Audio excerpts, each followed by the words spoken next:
Hi, Marianne. Hi, how are you? Good, and you? Good, good. I'm just sending out a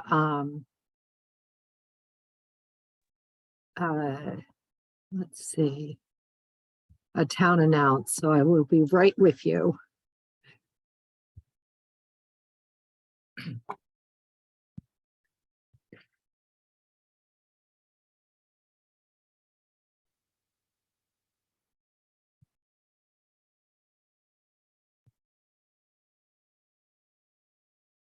Hi, Lauren.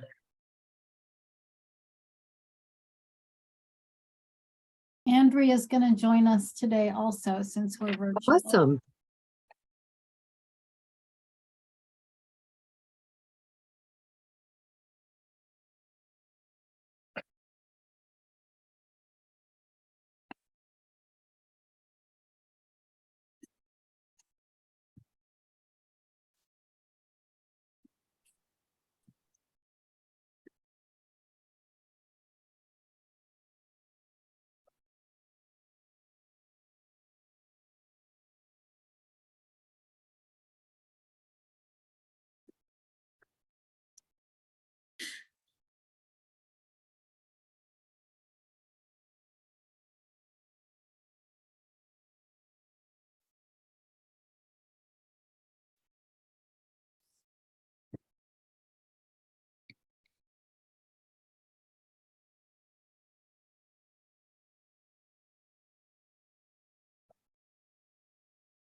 How much snow did you guys get?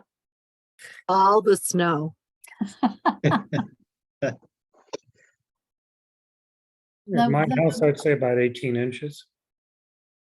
The bus from Western Mass made it to the State House. Yeah. Really? I So was we surprised. are at a higher elevation. So I got at least 24 inches, but I didn't really measure it. We got about a foot in air, so, not Yeah. surprised. If anybody didn't get enough, I've got plenty. I can Where are you, 24, more Roger? than 24 inches. Where are you, Roger? Ashburnham, Okay, yeah. Ashby stole our thunder this time. Uh-oh. They got 30. We didn't get as much. Oh, so sad. It is a Yeah. competition after all. Yeah. Yes. Yeah. Are you still have people without power? About 30. Yeah. Yeah, but last night, 80% of the town was out. Oh. But we have this really fun thing. We had a power surge yesterday morning. Not everybody, but a lot of us had a power surge at about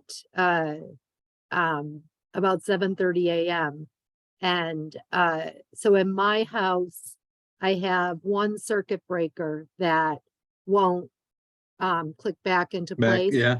And then I have two outlets in another room that don't have any power. So far, and that's what I've tested. So, and then here at the library, there was one circuit breaker that was out. And then the only thing so far that I have found that doesn't work is the automatic door opener. I can't figure out what that is. I have an electrician coming tomorrow. Right. The same electrician is coming here tomorrow and then to my house on Friday. So, yeah, so, Well, I was without internet all day yesterday. From Yeah. 8:30 in the morning till 9:30 at night, so. yeah. Yeah. So it's, yeah, we Doing didn't. meetings on your phone is really fun. Fun. Yes.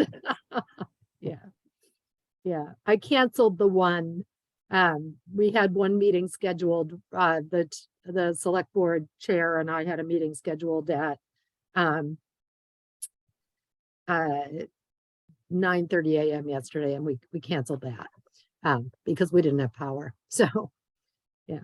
So Marianne, can you talk about, I thought we were having a meeting last night and I was all set and then there was no link. So Are we? Are you getting the emails from Elaine? No, I'm Okay. not getting any Okay. emails. All righty. Okay. So I'll email Elaine. I thought Elaine was keeping you in the loop.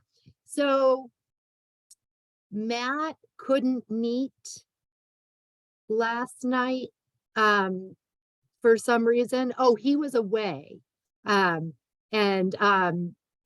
so Matt Oden. So we So are we're meeting next week, but are Yes, we and- then meeting the following week or are we? No, then changing we're starting next week and then 2 weeks. 2 weeks after that? Yes. Okay. And then in Shutesbury, that'll put us on the opposite schedule of the select board, which is, Oh, that's Really good. good. That's Yeah. better. um, Okay. so, and I'm sorry. And then as far as this group goes, so I don't know if Matt's going to be joining us. Is Matt going to be joining us? Yes. Okay. So then we have to come up with a Right. schedule that works, for him. So, so we'll wait till Matt gets here. So I, so I think at these library building committee design subcommittee meetings, we won't take public comment and we'll leave public comment for, the overall building committee, and these will just be working meetings. And anybody can disagree with me if they want to. Well, you And know how I feel about it, Marianne. all right. So we have a lot of work to get done. So, right, okay. And but people, the public, they're public meetings, so the public can watch. And I'm going to take minutes as long as this other computer works. And if I'm taking minutes, they're going to be thorough, but brief. Marianne, if you're recording this, so Yeah. we have a transcribing service subscription. If you wanted to just send us the audio, we could have it transcribed for you, and then you wouldn't have to worry about taking notes. But that's Oh. up to you. No, that's what I want to do. Yes. That's beautiful. Okay. Okay. All It's right. not Even- 100% foolproof Yeah, though. You have but- to go through Yeah. and But Well, I can, yes, I but- can do that. Yeah. Yeah, but would the minutes be 100% foolproof? No. No. So, okay, excellent. Okay. Like what any one person can type. So, and we've never had, I think, design meetings that are open meeting ever. This is Ever. the Okay. first time No, we're ever never. experiencing this. Yeah. okay. All righty. Well, I still haven't, I'm still going to talk to the AG's office. I just haven't, we just keep missing each other's calls. But in the meantime, we're going to go by mine and Neil's interpretation of the law, which tells us that they should be open meetings. We don't want to make an error and not have an open meeting when we should. So, One quick Let's see. question. yeah, Does Lauren know about the meeting tomorrow at 2?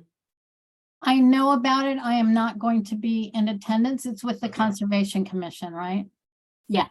yeah. Just let me know what happens. That would be Okay. great. Thank you. So Dominic disappeared. Oh, there he is. Yeah, he's Um, there. Okay, I'm sorry. that's okay. That's all right. So we'll wait for Matt. Yeah, sorry. Okay. He just popped his head in. He Okay. had computer issues. He's restarting his Okay, machine. So that's if fine. he should be Yes. jumping on any minute now. I'm sorry for It's that. totally fine. In the meantime, does I'm sorry if I pronounce your name wrong, but Porpla, do you want to introduce yourself? Sure. Hi, my name is Porpla. I'm part of the Alden L architecture team as a designer.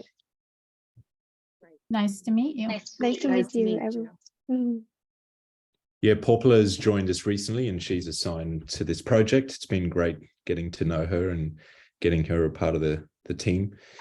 We do have some imagery and you can thank Paula for those. So yeah, they're looking great. It's been great. And So, so yeah. should okay, I'll give Matt permission to share his screen when the time comes. He'll be the one Please. sharing. Yes, Okay. please. Yeah, All right. thanks. Okay. Good. Is Neil going to be here, Roger? Or no? Neil is not going to be here and Roger is here in his Yeah. place. Got it. Yeah. There was one of these series that he couldn't make. But we're going to come up with a time. Well, today was complicated by the library legislative day. Yes. And the fact that I thought we were meeting in person and guess we're Yeah. not. Well, I think the goal is to come up with a time when at least some of the time we can meet in person, but it was complicated. Yeah. Yes. Okay. And does Odin's Ello have an office puppy? Oh, we have many. You have more like Many. Yeah, 60, right? it's a revolving door over Every here. time I go there, there's another dog. Yeah, it's great. I think we have Poplar. We must have 4 kind of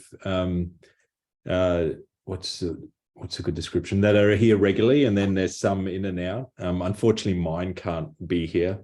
My puppy doesn't play nice, but yeah, so it's great. It's great to Those have. are my puppies too. I understand. Yeah, we've that. got a COVID rescue who we're working through, but you can see There's Poplar. one. Yeah. Poplar. Yeah. He is Aussie, Portuguese water Oh. dog. That's Matt's dog actually. So Very yeah, cute. it's nice for stress relief in the office, right? To have some puppies running around. So it's great. Yes. And Marianne, you can do read to dogs in a programming space. During the Zoom meetings, I could read. to You puppies. can read to puppies during your Okay. Zoom meeting. Since we're talking about puppies, I'm busy finding an image to share with you. So just let me, and you started it, so I have very, very, very exciting news. And I just wanna Do you have a new edition? just let me show you. Okay. Okay. So this is Oh, so she hasn't come home yet. So hi Matt. Matt, we've been very busy talking about very important topics while we've I been waiting. know, and I'm so sorry I'm late. My That's okay. computer crashed on me. Okay, so my sweet little Pearl, who was 16 years old and 4 months, died on October 21st. And I really have not told very many people that because it's still very emotional for me. But anyway, about 3 weeks ago, my husband and I decided on a Tuesday that we weren't going to get a puppy. And then on Wednesday, we sent a deposit for a lettuce. So and her Tilly, and she's coming home a week from Sunday. So there she is. And that's So enough. cute. Yes. And scroll through the other pictures. There's 4 Congrats. pictures. okay, You I'll only get- showed us one. Okay, I will show you. And so let's see. So look, she has spots. And it's very important that dogs have spots. She's a rat terrier. Pearl was a rat terrier too. Oh, And she'll Very be cute. she'll be 10 to 15 pounds, about 11 inches tall, and she's going to have a long tail. So she won't have her tail docked. And she's a chocolate tricolor. So Pearl was a blue fawn. very Very- cute. Very cute. Super cute. Congratulations. Congratulations. Thank you. So, okay. So Matt, before you signed in, we said at some point during this meeting, we're going to pick the date for the next design meeting, but let's look at some designs first. And then we decided that we wouldn't do public comment during these meetings and we would just have them be working meetings. Okay. Yeah. Yep. Okay. I'm Oh, gonna and I'll share let my you, I'll give screen. you the ability to share. Okay. Let's see. I know what I'll do. Okay. Over And here. just be forewarned that I have to leave right at 4 because I'll be catching a train. Okay, Okay, you should be able to share now, Matt. okay. Let's see.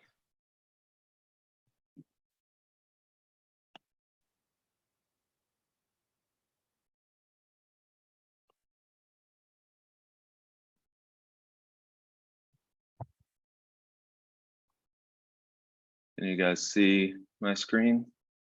Yes. Okay. Let's see, go to full mode here. Okay.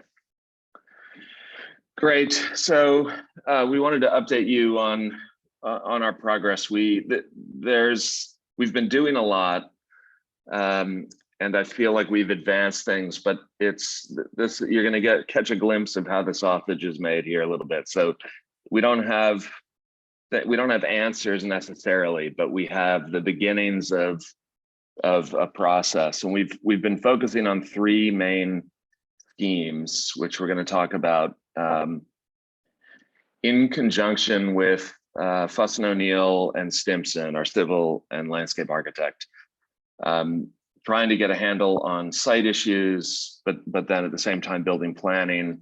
And so we'll talk about both of those. We have three options to share.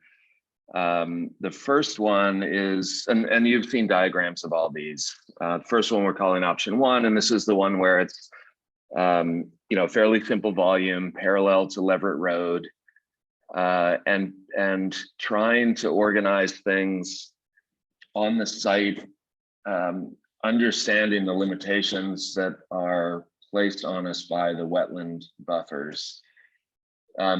Based on our very preliminary feedback that we got from Miriam, and I know we're going to talk with her more tomorrow, but her acknowledgement that they are willing to entertain encroachment in the buffer up to the 50-foot buffer, obviously with conditions made and probably some offsetting measures, counterbalancing amenities, depending on what we're doing in that buffer. We'll have to have that conversation, but having that flexibility means that we can start to locate things, I think, a little more comfortably. And one decision that we made, and again, we'll want to get Miriam's perspective on this tomorrow, given the fact that the septic field is raised, it was challenging to think about it in relationship to the library or the reading garden. The reading garden maybe more easily, but the library, because if they were adjacent to each other, you've got a difference in grade of library floor basically at grade for accessibility, and then septic raised up 2 to 3 feet above that, and so they can't really coexist very well next to each other because of that elevation change.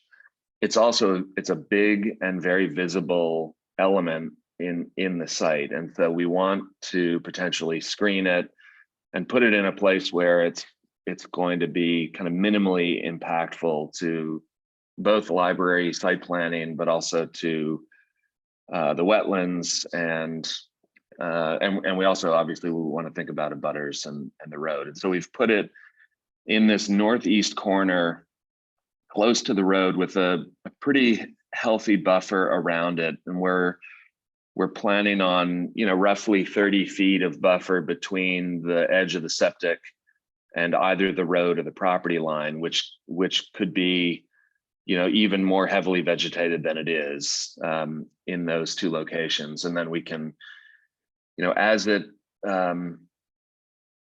going to have to work with the grading too, because the septic field will be flat, but the grade around it is going to be sloping, and it's going to sit up above the natural grade as well. So it's going to have kind of sloped edges to it, and we have some control over what those sloped edges are. There will be less of a grade change at the high side where the septic is tying into the high side of grading. So in this arrangement, the natural grade is kind of running this way. It's running east-west, and it's falling down towards the road as you move north. So this corner of the septic, for instance, would be closest to natural grade, whereas down at this end, if you're extending a flat plane out, it's going to rise higher above. And so in order to conceal that edge, you'll have to feather out the berm more. And we have some control over that. And we may even want to tweak the septic field orientation a little bit more to get it to nestle into natural grade a little bit better. The nice thing about putting it here is, as I said, it really takes it out of play for us. We already think that and all of these schemes take the same approach with entry drive, which is we use the existing ingress lane. You know, there's an existing loop here, as everybody knows. So they're not really curb cuts, but for lack of a better word, you know, for a kind of gravel drive. This entry point, which is just east of the end of the stone wall that runs along Leverett, is probably what we will maintain. The other one we think is too close to the property line. So using that current ingress point, that'll be where we start our driveway. And what we're thinking is that we bend it around that really tall spruce tree, which here is in white, which is kind of nice because it gives you then in this scheme, it gives you a long perspective of the library as you're approaching. It bends around that tree. And remember, this is, as we move north-south here, we're fully in the wetland buffer. The east and west wetland, you know, the 100-foot buffers overlap. And so the only way we can get a driveway and parking here is to cut through that wetland buffer with, at minimum, with a driveway. So we know we're bringing a driveway through there. If you can see this, the white dashed outline is the footprint of the former garage building that was taken down.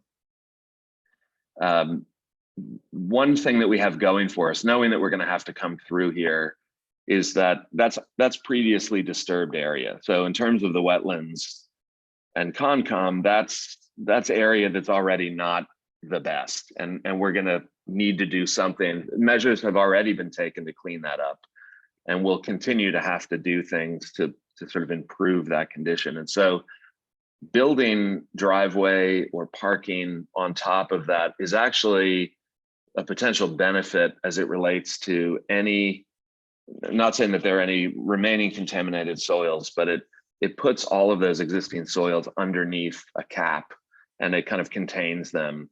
And so that's not a bad thing. And that's actually a strategy that they used at Hitchcock, because they had a lot of, I think they had arsenic, maybe, I don't know if it was an apple orchard previously, and they put the parking lot on top of an area of contaminated soils as a way to just kind of, you know, contain them and not have them, you know, spreading out beyond the limit of that parking area. So putting parking there, we think is a possibility. In this scheme, we've kind of split the parking up a little bit just so you don't have a huge stretch of parking.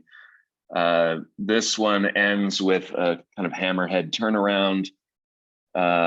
So, you know, if you come here, there's no parking, you can pull, you know, you can do a K-turn. We've got to study with our civil engineer and landscape architect how that works. And in some schemes, we had previously looked at having a kind of loop turnaround that we may have to go to something a little more robust than this. One of the drivers is going to be emergency vehicular access. And so we'll have to have a conversation with the fire department about what their expectations are. You know, this is about 350 feet back to the building from the roads, and it's curving. So I think it's probably unreasonable to expect that a fire truck's going to pull in and back out, especially with a curve. And so I think we're going to need to provide space for, at a minimum, a K-turn for a fire truck. That might be asphalt, but it could also be reinforced turf. You know, there are, we've used admixtures before where it's a kind of plastic, it's like shredded plastic almost, that gets worked into the soil and it reinforces the soil so that it has weight bearing capacity. It's also free draining. It's not the old fashioned grids that you used to see, you know, like turf block where it was, you know, gridded concrete with grass growing up in the little pockets, which never really worked very well. And then they transitioned to plastic. So the walls of the cells were thinner. That's better, but it's still not as good. This product actually is almost invisible. It's just, you know, an admixture in the soil. And we've used it before in other projects. So I think that's a possibility. The other consideration with that, though, at the end of parking is clearing. We'll have to do some clearing. And you can see in the underlay here where the trees are. So you get a sense of where we're going to be taking trees down. If we're taking trees down outside of the buffer, it sounds like Conservation Commission, well, they don't have jurisdiction outside the buffer. That doesn't mean that they won't be interested in what we're doing outside the buffer. And we want to be mindful of, what we're taking down and what we're leaving. If we do have to remove trees in the buffer, we will likely have to do some offsetting measure, planting trees elsewhere or doing some other kind of, mitigative work elsewhere on the site. So we're mindful of that. The other thing is, we, in a case like this, where the building you can see is touching the 50-foot buffer, so it's in that 100 foot to 50-foot buffer zone. But there's work area around the building, right? We'll need probably 20 to 25 feet of space around the building for excavation, formwork, moving equipment, staging, that kinds of things. And we've managed this on other jobs where we've been able to keep things tight on one side where it's important and have a more expansive work area elsewhere.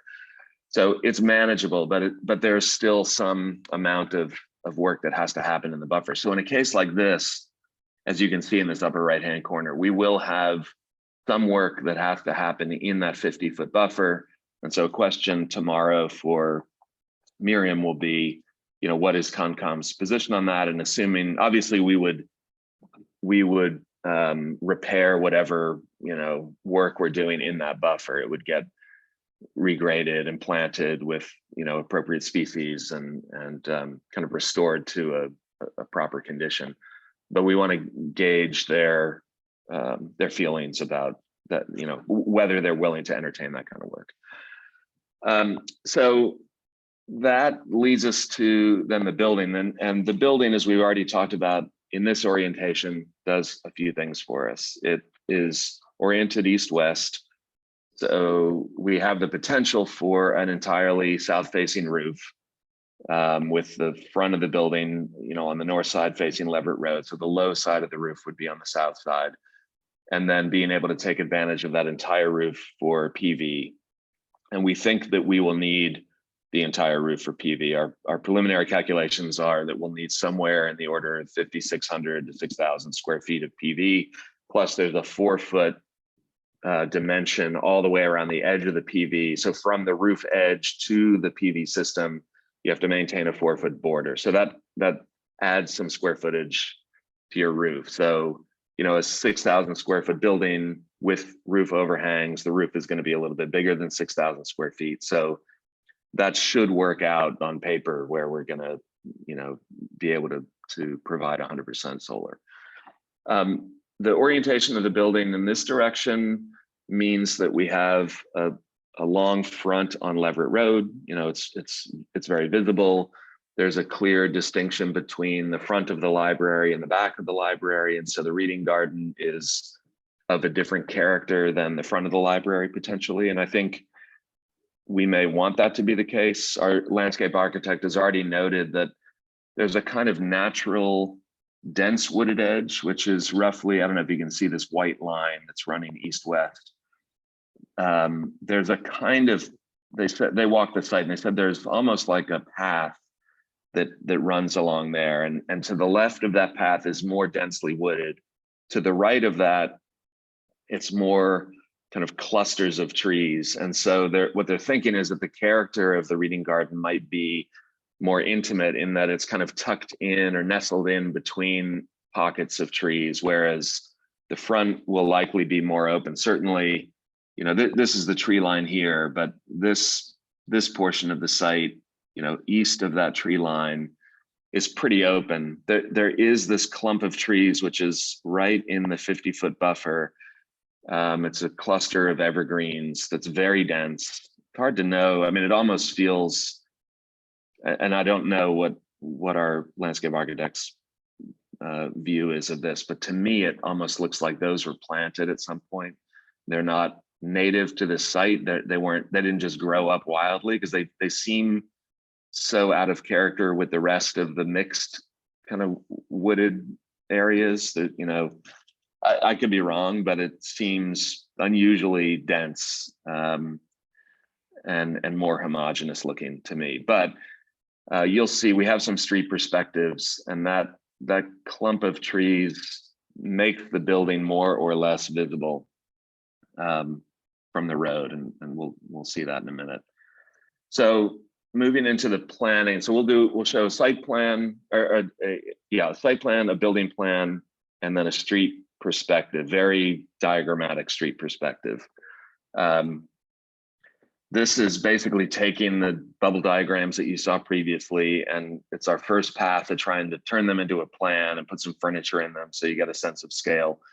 These are very preliminary, and so there's a lot here that doesn't work the way we want it to yet, but you get a general sense of how things are laying out. One thing that we have realized in all of these is that the meeting room is getting pushed kind of further away from the lobby than we would like, and then we had it in some of the diagrams. And part of that is that we are adding now into these plans things that we didn't have previously, like a fire pump room and a water service room and electrical room. And on the right here are each of the schemes fall a little bit short, some more than others. So the list on the right are the rooms that are not yet accommodated in this plan, and we know that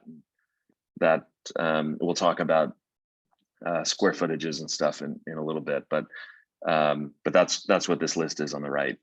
So, you know, some of the things that we have found is that the lobbies are bigger because we're trying that it's the main kind of circulation hub, even more so than the circulation desk, right? You need a place when you walk in to sort of orient yourself. You have to have a way to get back into the meeting room.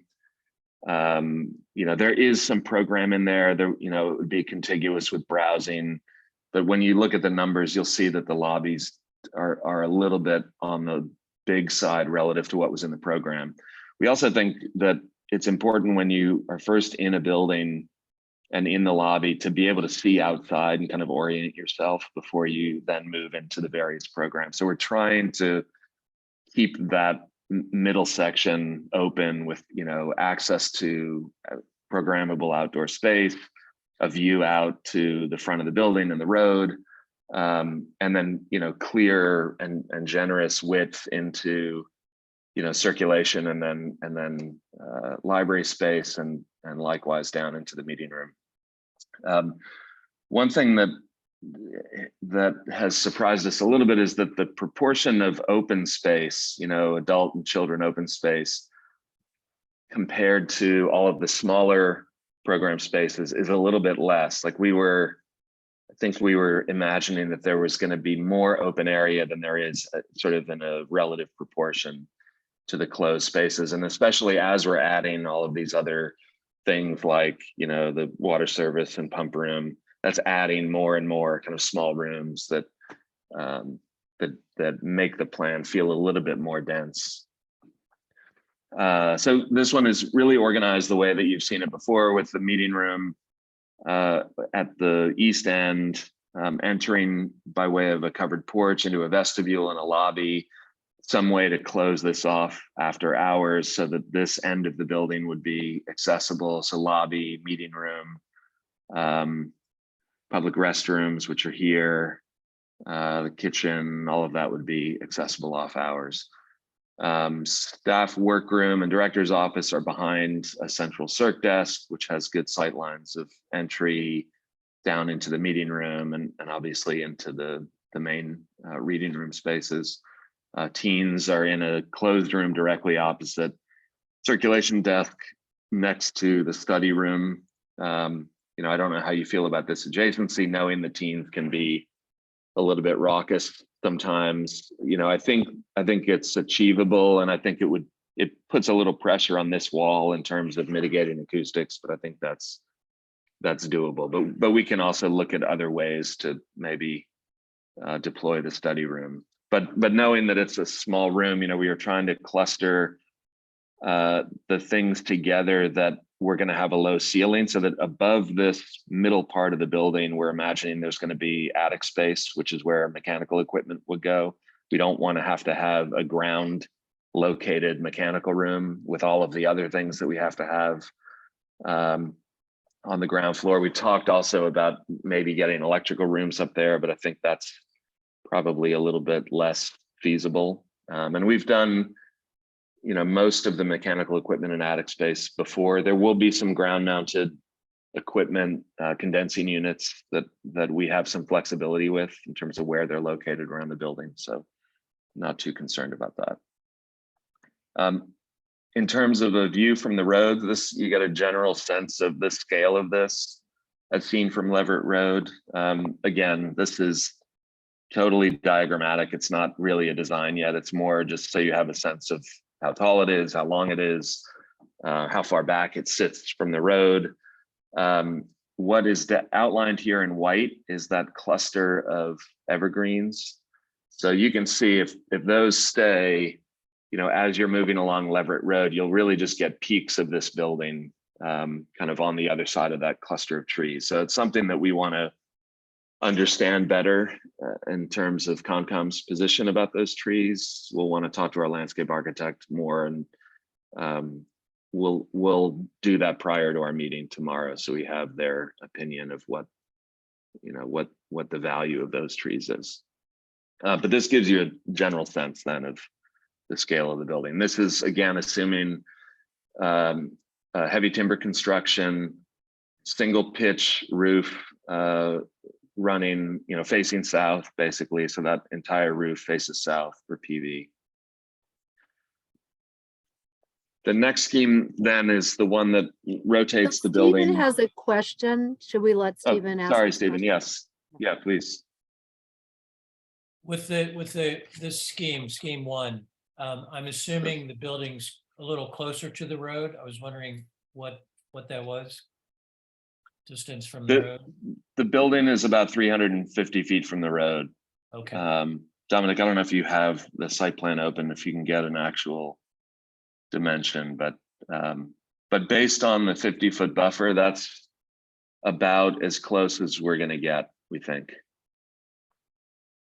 Yeah, And- it's and there- 340. 340. Okay. There's a little bit of leeway. You can see as this building moves down on the page, it could get a little bit closer, right? We'd move away from this upper right-hand corner where the building is touching the 50-foot buffer. But then it's a little bit of a balancing act in terms of the location of the building relative to parking. But we can play around with it. That would maybe buy us an additional 10 feet, getting it a little bit closer to the road. And they're all roughly the same position. Should we move on to the next one?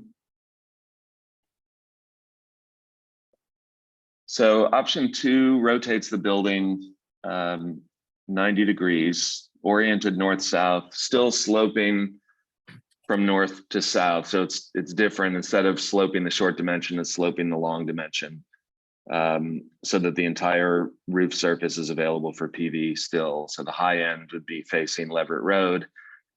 The nice thing about this is it orients the building parallel to parking. It's very easy to get in from the parking lot to the building.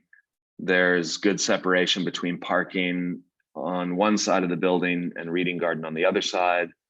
Again, given the tree line, we think the reading garden, even though it's on the side of the building rather than the back of the building in the scheme, we think it's going to be shielded from the road and potentially it could still have a different character here than the landscape in front of the building. So I think there would be some kind of distinct differences between the two environments. Septic is still located in the lower right-hand corner here, sort of tucked into the trees there at the corner of the site.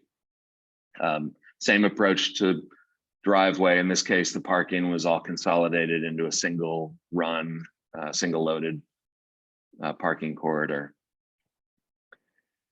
And then the plan layout, also very similar to the last one. This one has, the last one was missing a few components. This one is, Marianne, actually, do you mind muting? Because I'm getting feedback, I think, from you. This one, you're entering into the side, so you're entering directly into the lobby with a view through the building to the landscape, you know, on the other side. Circulation desk is very close to you, which in this scheme I think is a nice thing as compared to the other one. It was a little further away. You have a choice either to go left into the sort of after hours or meeting room and right into the library proper. We would have off hours closure somewhere in here. This one is, and you'll see when we get into the square footage tallies, this one is a little bit bigger. Part of the reason is that it has almost all of the program elements worked into it. The other one was missing a few rooms. So you can see, you know, all of the things that we have to accommodate: fire pump room, electric room, ATS, which is the automatic transfer switch related to emergency power. Yeah, that is adding probably 300 and some square feet to the overall size of the building, just those three. Water service also. So we have storage for the meeting room, water service, kitchen, bathrooms, book drop, all organized here. The nice thing is that with parking here, we feel like we can load some of that kind of windowless stuff on that side of the building. Still, you know, I think this could use a little more transparency at the front entrance, but still have a strong sense of entry and some transparency, and then have rooms. This actually doesn't show windows on this side, but I think the corner location of the meeting room means that it could actually have views on both sides, access out to the left to covered outdoor space. This roof line actually should extend further out. You may remember from the previous diagram that we were imagining the roof would extend out over outdoor covered space so that the meeting room could spill directly outdoors. And then the reading rooms are oriented, you know, out towards, you know, fairly expansive views of the landscape, which is kind of nice. And then the view from the road here, again, very diagrammatic, but you get a general sense. This is the north-south sloping roof. So it's highest at the reading room facing Leverett Road, you know, adults and children.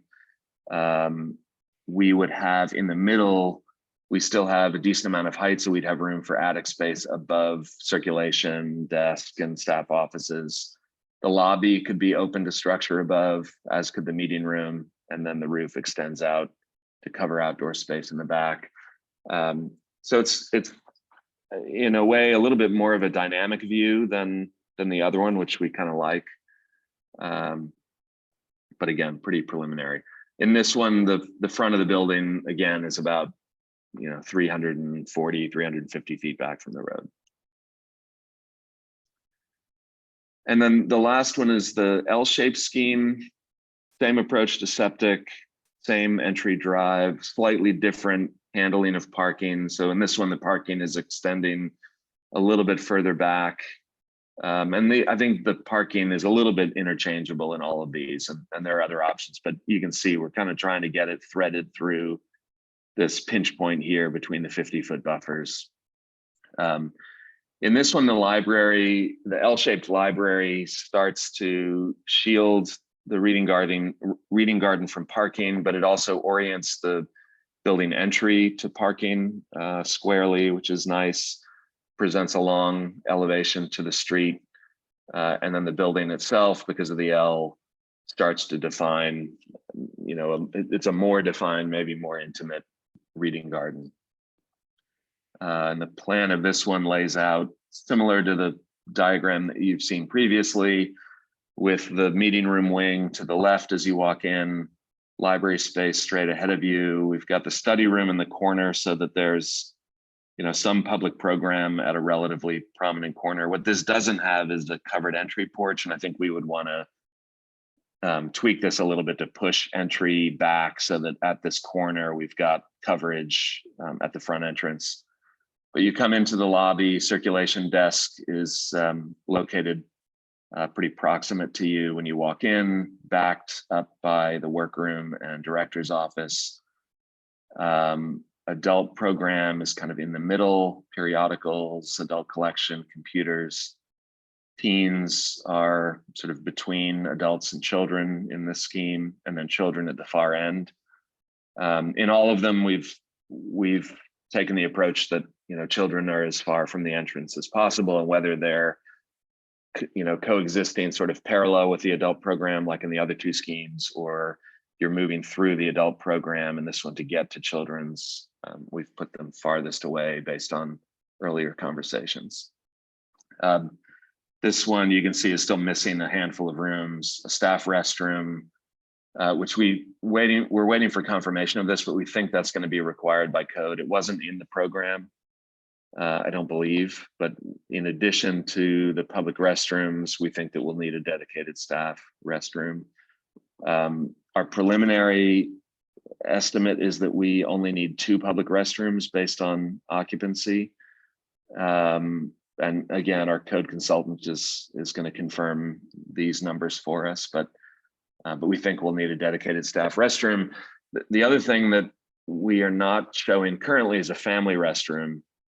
And I wanted Marianne to get your sense of that, and Lauren and Andrea, yours too, from the MBLC's perspective. Typically, we are providing one, but usually the buildings are considerably bigger than this too. And so wondered if maybe the staff restroom could double as a family restroom.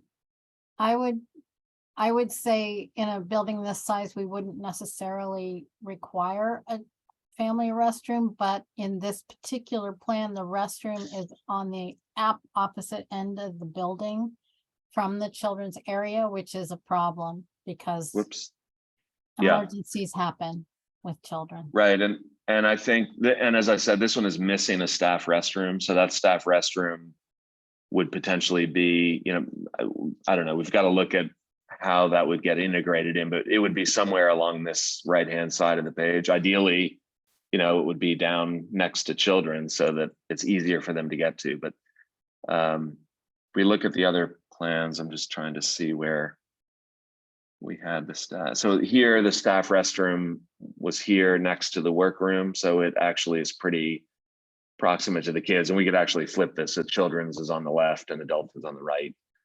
And Marianne, I'm curious to hear what you think about potential shared use there. You're muted, sorry. Well, you told me to mute.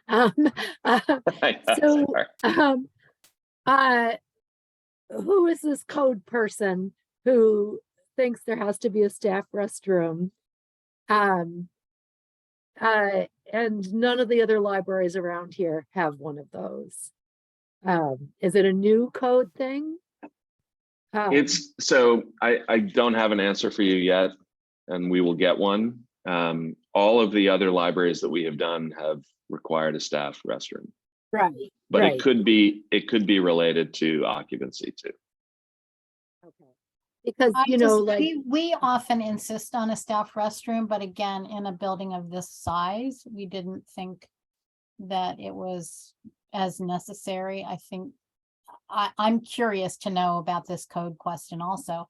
I know that there's a new plumbing code that addresses gender inclusive bathrooms, so that's a good thing.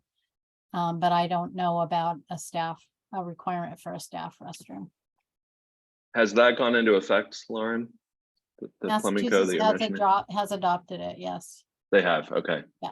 So I know the energy code is being adopted in July. No, this is Right, it's already, okay. if you go to the mass.gov website into the code area, it's already there. Okay. So we don't have the answer yet, but that's a question that we have out to our code consultant, and we'll find out.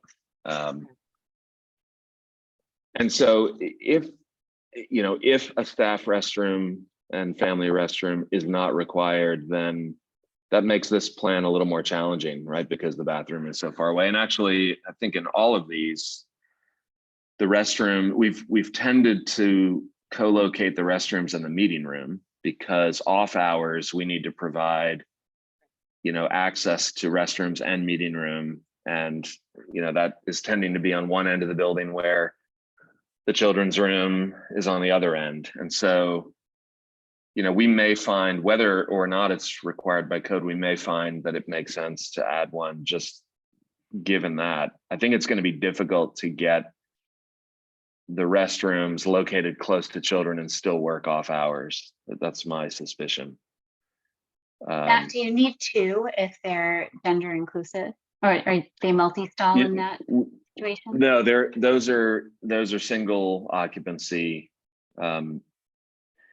If they are now allowing unisex restrooms, I mean, the way that it has always worked in the plumbing code is that you have a different calculation for fixtures based on female occupants and male occupants. You take your total occupancy, you divide it in half. Half of that occupant load is female in the eyes of the code and half is male.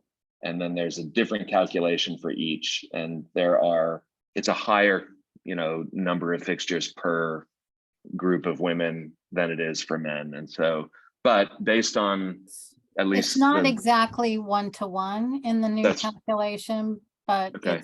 it's not, you have to have all these gendered ones plus any gender inclusive. So I have it on my computer. If you want me to send it to you, Matt, I'm happy to do if you can that. send it, yeah, that would be Okay. easy. I mean, we can look it up too, but Yeah. so the way that, I mean, whether bathrooms are multi-stall or single occupancy, the code has always, until now, and maybe this new revision changes this, has always required that you designate gender on the bathroom. And so you have to have a women's bathroom, you have to have a men's bathroom. You can't just have two unisex bathrooms. You have to actually declare what they are for the purposes of code. Now, hopefully it sounds like they are now a bit more progressive than they have been in the past, but and we'll have to sort that out. But we think that two single occupancy restrooms is enough to accommodate the occupant load.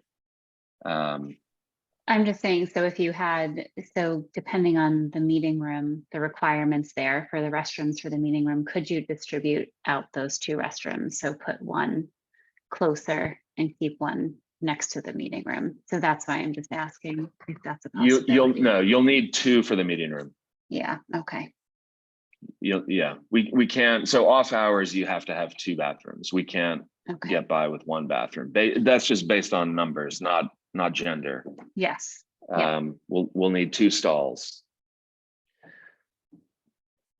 And so that's why I'm saying, I think it's, we're locating two bathrooms next to meeting. I think it's going to be difficult to provide the required off hours restrooms and also have those restrooms be proximate to the children's collection. As long as we maintain the requirement that the children's area be as far away from the entrance as possible. That's just physics, right? Yeah. And there's the other things that want to be close to the entrance are the circ desk and staff. The book drop has to be next to the entrance. The meeting room wants to be there. And the things that go with the meeting room, the kitchen, storage, restrooms. So it becomes difficult to try to get them all, close to those restrooms. But in this situation, what are you locking off? And is it possible to lock off where, say you could switch the study with the restrooms, and do something where you could more centrally locate the restrooms within that central core and then allow for usage no matter where you are in the building, and then maybe lock off a little bit further down just to lock off the collections. The challenge becomes the circ desk.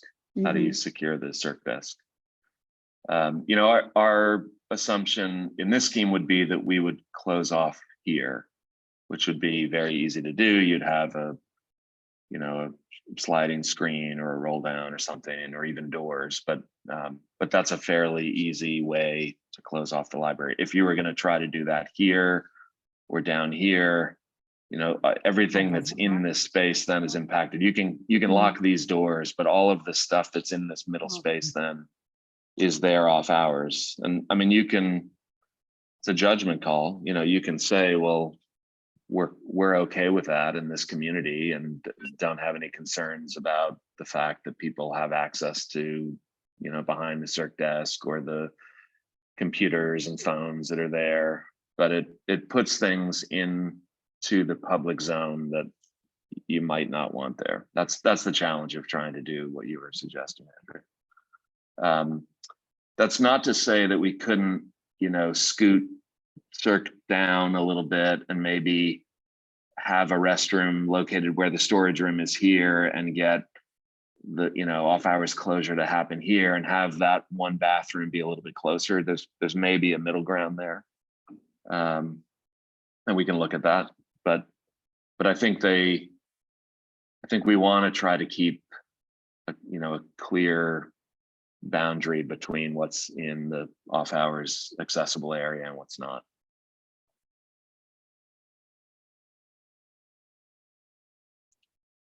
And the same would be true here. You know, we could, for instance, we could move the transfer switch room. You know, I'm not convinced that's the best location for it anyway. And we could move the bathrooms closer to staff so that they're then a little bit closer from children's. Maybe they even, you know, if off hours closure is somewhere in here and the bathrooms are located, you know, right next to that dividing line, they're closer to children's. It's still not going to be right next to children's, but it's also not a big building. You know, it's like a big house. So not that different from racing to the other end of the house to get to the bathroom in time. I've never had kids, so I don't have personal experience with this issue, but I'm sure a lot of you have. Accidents happen. Yeah, I think that that it's really not a problem to go from the children's room to the restrooms, even all the way down at this end. So most of the time. And if we don't have to add a third bathroom, I don't want to add a third bathroom. Yeah, we totally agree with that. We want to reduce as much as we can. So right. It's only listed here because of the potential that it's something that we might need to include. And so we want to be thinking about, if we have to include it, where is it going to go and what does it do to the size of the building? We should be able to get an answer to that this week, I would think, or by this time next week, probably. And I so then I this sent you and Dominic that it's a highlight. I did some highlights in the code. okay, Great, thanks. Great. So this is again a view from the road that's super preliminary. It hasn't been designed yet. You know, fenestration needs to be worked out, but it gives you a sense of the scale of it. How long is it? How tall is it? How far back from the road is it?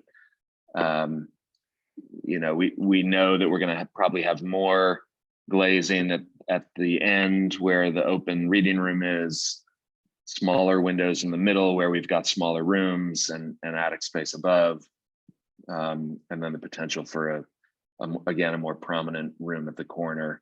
So parking would be off to the left.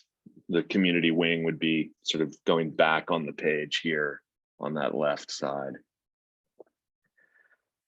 And then in terms of how these are stacking up, and when my computer crashed, I lost my program slide. So let me, I'm going to zoom in on this here so it's easier to read. But what we've done is we've compared the program, which is the column on the left, to options 1, 2, and 3 for each of the groups of programs. So the totals for that program group are in the colored band.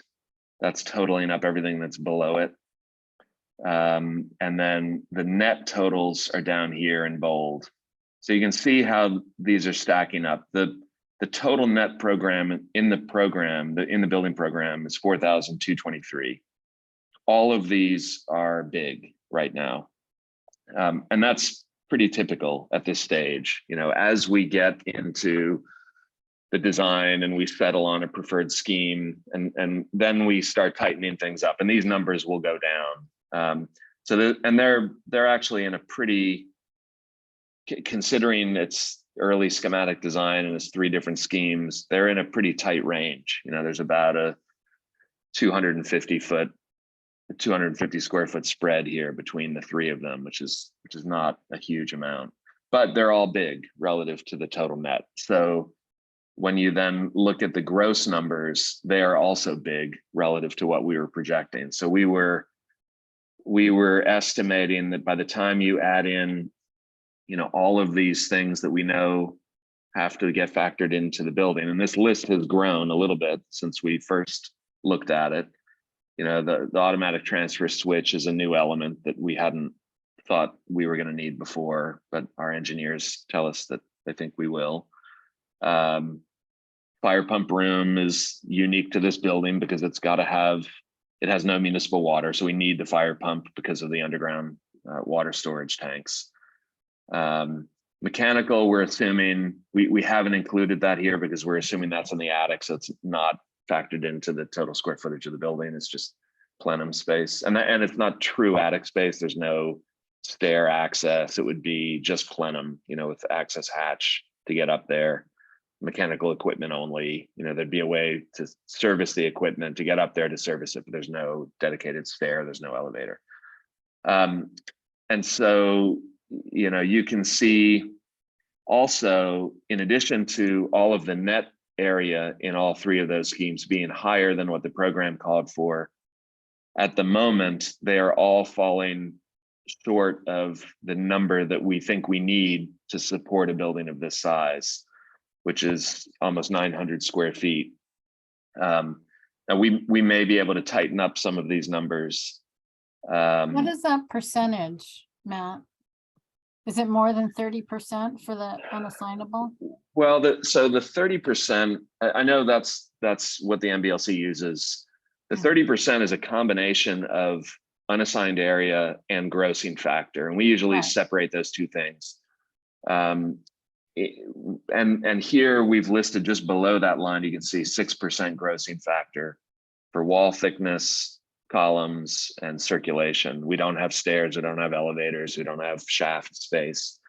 And so because it's a single story building, that percentage is relatively low.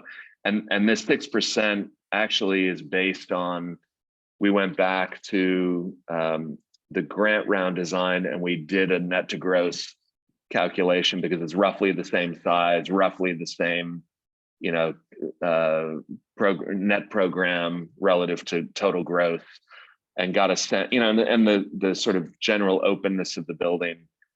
And we calculated the thickness of walls and columns and came up with this number. And so we just applied that 6% across the board. It may be a little higher than that, maybe a little bit lower than that. It will come down to the specific design, but we thought that was a reasonable range. So, but the you know, if you add those 2 things together, unassignable plus the grossing, is that more than 30%? I'm going to do that calculation right now.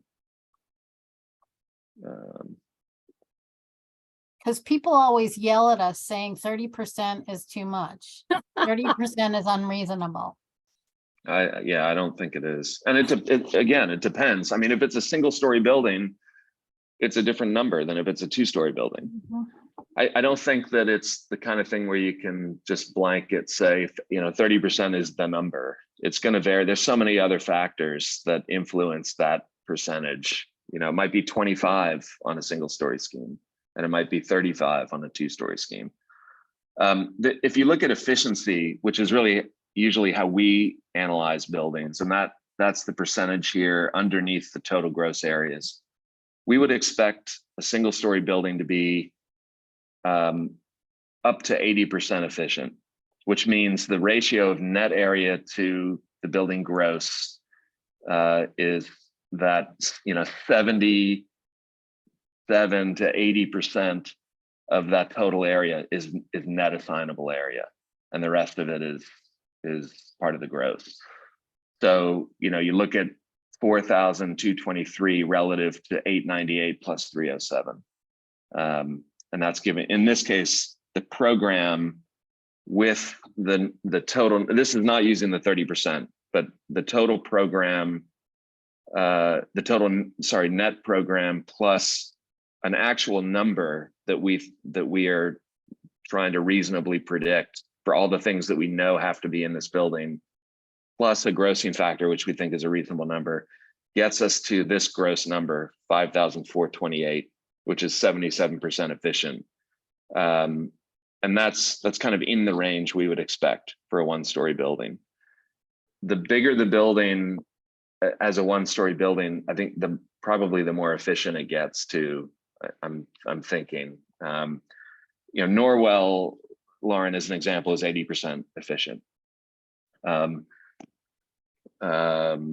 Two-story buildings like Webster or West Shutesbury tend to be less. West Shutesbury was actually about 68% efficient, but that had a lot of kind of unfinished space in the basement, and it was an existing building, so not a great barometer. But these, you can see here at the bottom of the page where we're falling in terms of efficiency. That third scheme looks like it's the most efficient on paper, but the story is kind of here in the numbers, right, where we're missing some things, right? You can see with these zeros what we're missing in that scheme. We're missing a staff restroom, a custodial closet, general library storage, a telecom closet, which is true in all of them. I think all the net program is accounted for. In this scheme, we're missing an electrical room and an ATS room. And so these numbers are a little bit light.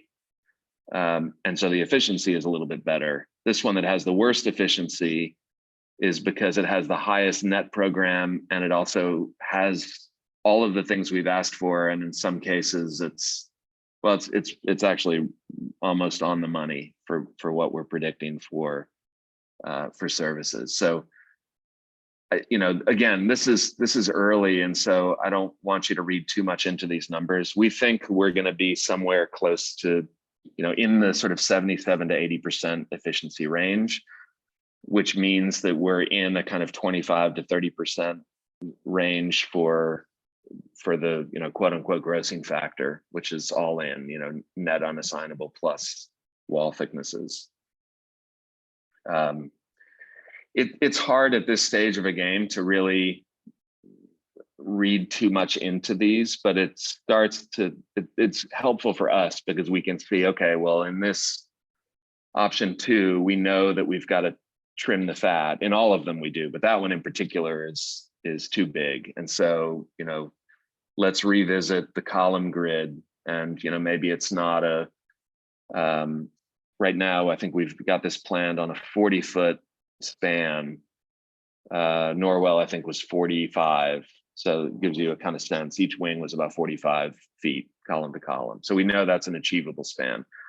If we were to make that 38 and shave 2 feet of width out of that entire length of building, that's going to save a few hundred square feet right off the bat, and we may be able to do that without impacting anything in any real way. So that's kind of the next stage. We've got to fine tune these a little bit. We've got to get an answer on the restrooms and a final occupant and fixture count. We've got to make sure that all of these are equal in terms of representing the same program. And in this case, one is missing something, another's missing something else. It needs to be an apples to apples comparison, and then we can get a better picture of how they're stacking up against each other and against the building program. But this is kind of where we would expect to see things at this stage. So it's not that surprising for us. But it would be helpful, and we're not expecting any decisions from you guys today. I think we want to continue to bring up sort of 3 different versions of this there's more work we've got to do in terms of working with our consultants in terms of site planning.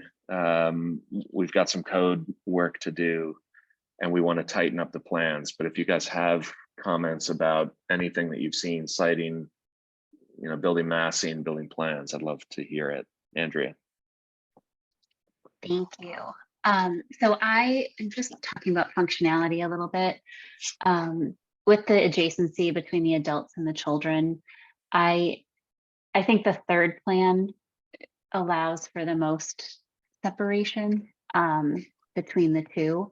And I do think that in future planning,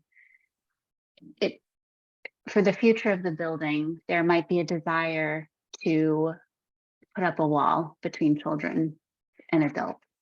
And in the planning now, thinking about the best way to orient these spaces so that that is a future possibility if it's found that it's needed.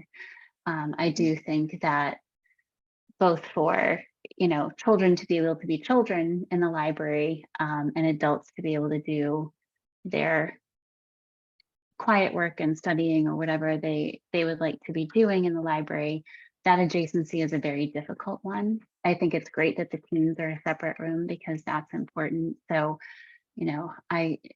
we're cognizant of the fact that there's a desire to have an openness to this building. But I just think, for the functions that are happening in those spaces, there might be a desire to have more separation between those two service areas.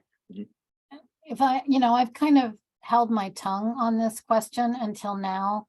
I know, Marianne, that you feel like a open plan is a good idea.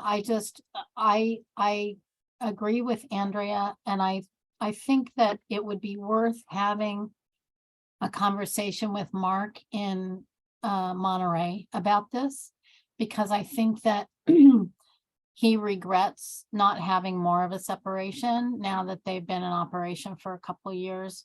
I could be wrong, but I have a memory of that. But I think it would be worth just talking to him about it. I have a crazy idea. Matt's thinking just one. Okay. What if the meeting room was in the middle between the children's and the adults? I think then you have the lock off issue. Oh, there you go. See, I told you, I said it was a crazy idea. Okay. And that's not to say It that doesn't the mean other it couldn't be a elements- T-shaped building instead of an L. It could be a T, right? I mean, I don't know. Yeah, it's just It's hard for me to such a take my small building. architect. It's hard for me to take my architect hat off in these meetings. So just tell me to Yeah. shut up. No, I mean, I think if this were a bigger building, then yeah, I think that kind of solution could work. The challenge here is that it's so small. Even the L-shaped scheme here brings with it some challenges. It's such a small building that kind of shaping is a little more difficult to do. You just don't have as much program to help you do that. And not to mention that, even in this, which is a pretty simple L, it's more complicated than the other two, right? Just in terms of the Right. cost to build it, not dramatically maybe, but it's a more difficult foundation package. It's got a valley beam, which adds complications to structure. And again, nothing that's, crazy, but it's a little more complicated. And so we want to try to err towards simplicity. And again, I don't want to suggest that this is too expensive and therefore we should rule it out. I think it's modest. But Marianne, I understand the motivation behind the question, certainly. And I have to say, I think before we even sort of consider the various schemes, we need to get all of the elements on each of the plans, because it's, those numbers as presented are a little confusing because, as you said, Matt, some of the unassignable elements aren't included in them. So we can't really put a lot of weight into those relative square footages at the end of the day. Yeah, and I mean, I had debated whether or not to even share the numbers, but just in the interest of kind of showing you, like I said, how this process goes for us. This is pretty typical, where it's a little bit more kind of over the map right now at this stage of a project, and things tighten up as you move in. And I think even in a matter of a couple of weeks, we'll be at the point where you're wanting us to be, which is, each one of these has every one of the same rooms. And so it's an apples to apples comparison of square footage. That's where we're trying to get. This is our first pass at taking it from a bubble diagram into AutoCAD and trying to put in furniture and doorways and, door clearances and all the things that sort of go into making a plan. So it'll get there. And as I said, we're not expecting a decision to be made now, or even, strong preferences of one over another necessarily. We want to continue to bring these up equally. Stephen, you had your hand up. I did, but I lowered it, but I'll ask the question. I agree that the separation between adults and children in scheme 3 is appealing. But then I start saying, well, would it be that difficult in either scheme 1 or scheme 2 to keep a somewhat similar spatial setup? I think it's more difficult in these because they're really side by side rather than front and back. That's not to say it's not solvable. I think there are probably ways to do it. It will mean we've got to deviate a little bit from what's here. I think this one already is kind of hinting at a little bit of separation just by virtue of this end, and creating, at least in a very token way, creating a little bit of separation where this space feels like it's removed from the children's. And if this wall extended and you had more separation between the two, and in both of these we're organizing, well, actually this is labeled adults here, but in the diagram, I think we had children and adults sort of in parallel, side by side arrangement. And in the long dimension, that's a little more difficult in terms of creating a true separation. If it was oriented the other way, that might be easier to do. But to your point, Stephen, I think that we can look at that as we continue to develop these and see if there are things that we can do, small adjustments we can do to the planning that allow for that either now or at a future date, or sort of further down the line as we develop the schemes more. Marianne, what's your view on that? Wait and see is my, Okay. so I think where it says adults, that's children's, right? And so it's, That's correct. Yeah, Yeah. it should be down. This was supposed to there's- be here. yeah, There's not enough shelving for adults if that's all children's, is there? probably not. Right. Maybe So there was I've some got adult some shelving. preliminary numbers too related to these schemes, and they're at a very high level. They're around 75%, meeting your collections storage requirements. I have a question for you, Marianne. From the numbers that I do have, I have a low count and a high count. And so I have two numbers for what you require. So I can follow up with you and just get clarity there. But related to Matt's square footage evaluations, we're around that 75% efficiency and with collections as well. And I mean, you can see in these plans too, there's there's a fair amount of open space here, right? So I think there's room to increase shelving. We've got to look at a balance of shelving and seating. You know, my suspicion is that there's more seating shown here than we need or than we can justify based on the shelving requirements. And so there's more fine tuning of that. And I think in the next round, we'll have some collection numbers. The other thing we wanted to bring up today was, and this will relate to how easily it will be to accommodate collection, is shelving height. You know, one approach is that we only have tall shelving around on the perimeter, you know, wherever we've got a wall, and we can do 7 high or 5 high in children's. And then everything else in the middle of the space is low, you know, 4 high max, so that you've got better visibility, a greater sense of openness. That has been our assumption, and I want to confirm that that's your desire. Okay. Great. Just to let you know, my numbers then would be a little bit skewed. My adult collection numbers would come down a little bit. So we are relatively short. My assumption was adults would be 6 high. So we definitely in the freestanding. In the freestanding, yeah. So children's would be 4, adults would be high in the freestanding, were my assumptions initially, but we'll tweak it and we'll assume all freestanding is low and plan accordingly. So Yeah, and we go ahead, sorry. I think Irving, Lauren, and you might know off the top of your head, but I'm pretty sure that their adult stacks are all 6 high. They are. Yeah. Yeah. And so if they have to But be. they have a self-contained sort of Right. Yes. area for those, Yes. and it's not interspersed with seating or anything like that. It's not, and it doesn't appeal to me. Mhm. Yeah, so, but you Miss know, Tisbury is kind of like that too, Matt. When she talks about Irving, it's kind of like that.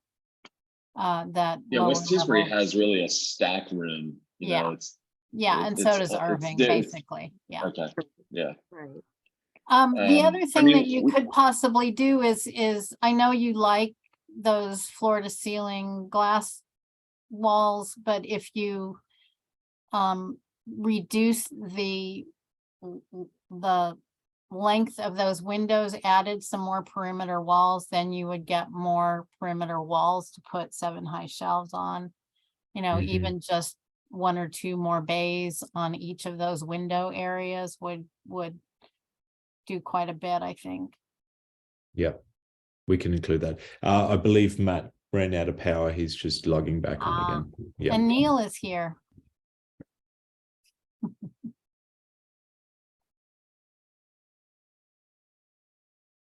So Matt is just logging back on. It'll probably take another second for the computer to boot up and jump back into the meeting. I believe schedule was the last thing that Matt wanted to bring up. Let me see here. Give me a second.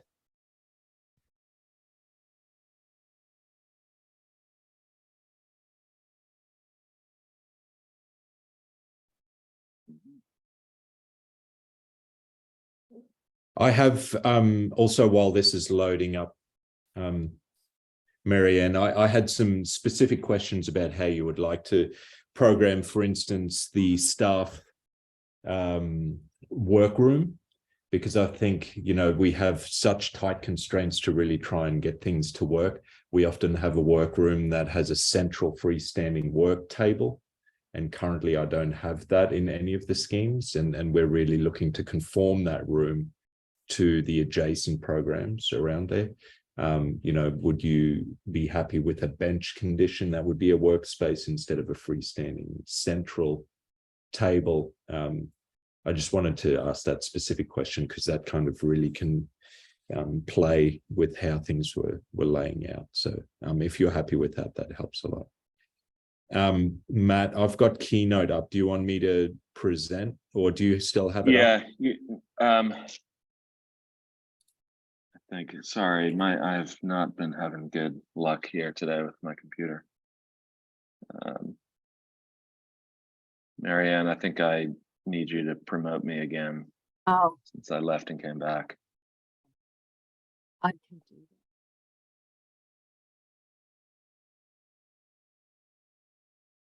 that. Okay.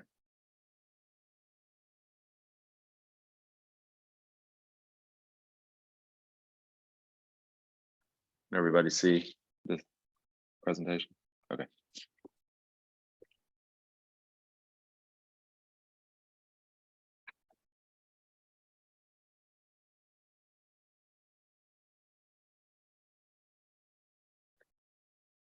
Lauren, sorry, you were making a point just as my computer died again about tall windows.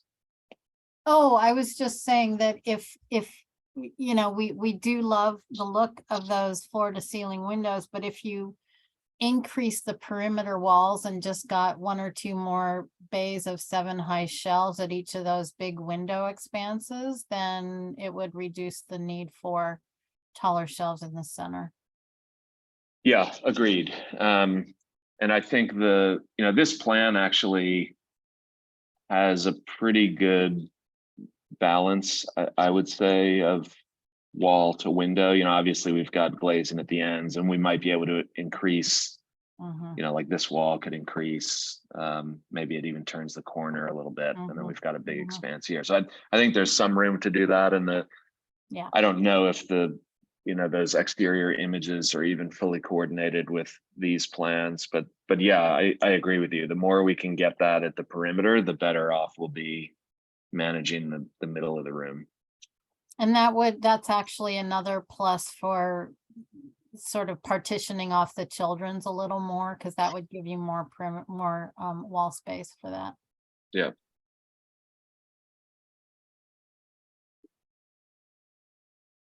Yeah, and I mean, I wonder too if,